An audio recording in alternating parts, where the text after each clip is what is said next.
শ্বশুরের দোকানে তেল নাই, জামার ঘর ভরা তেল, এটা কেমন হলো?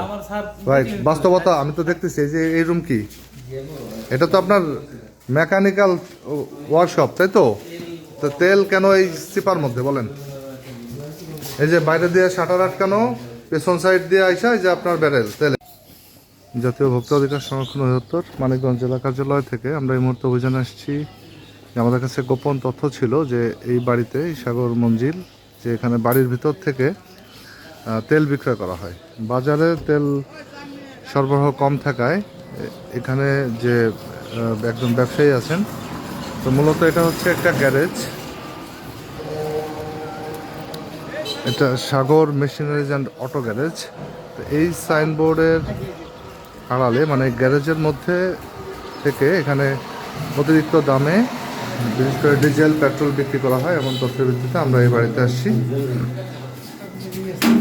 তো এখানে তার সামনে দিয়ে সকল শাটার বন্ধ, বাট এটার মধ্যে এখানে তেল বিক্রয়ের মহোৎসব চলছে। তাই আপনার এখানে কি কি আছে? এটার নাম কি? আপনার নাম কি? মোহাম্মদ নয়ন মিয়া। এটার মালিক আপনি? না না, মালিক আমি না। এটা কি ছিল? এটা মূলত কি? এটা মূলত কি?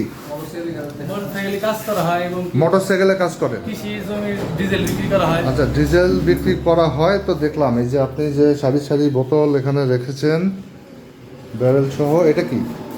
ডিজেল। আর এগুলোতে পেট্রোল স্যার। পেট্রোল। পেট্রোল বিক্রি করার অনুমতি কে দিচ্ছে আপনাকে? স্যার আমার শ্বশুরের ডিলার, তো হ্যার দোকান এটা। শ্বশুরের? হ্যাঁ ডিলার, পদ্মার ডিলার। শ্বশুরের ডিলার কোথায়? ফাতেহগোলা। আর এটা কোথায়? এটা হরিরামপুরে স্যার। এই জায়গার নাম কি? রাজার কলতা।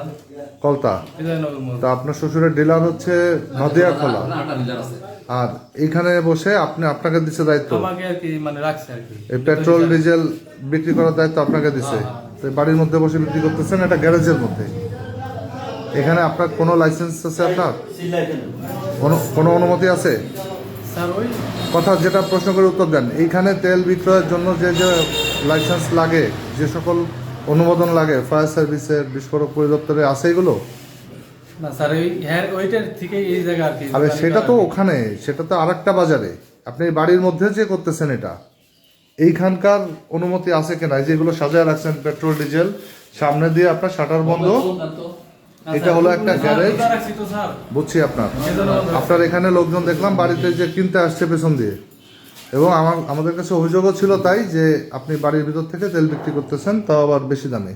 এখন সরকার নির্ধারিত দাম কত? 100 টাকা। আপনি বেচতেছেন কত? 101 টাকা, 2 টাকা বেশি। 101 টাকা। আর পেট্রোল? পেট্রোল 130 টাকা। পেট্রোল 130 টাকা। 130। সরকার নির্ধারিত দাম কত? স্যার পাম্পের রেট 16 টাকা। কথা শুনেন, সরকার নির্ধারিত দাম কত? 16 টাকা। 116। আপনি বিক্রি করতেছেন 30 টাকা। 130। স্যার এই পেট্রোল আবার যে আপনার ভরা বোতল আর কি।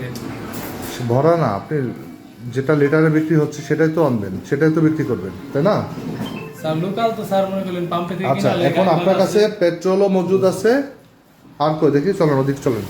অক্টেন আছে স্যার। অকটেন কই? নাই। অকটেন কি বোতলে? এই যে আপনি অকটেনও বিক্রি করতেছেন।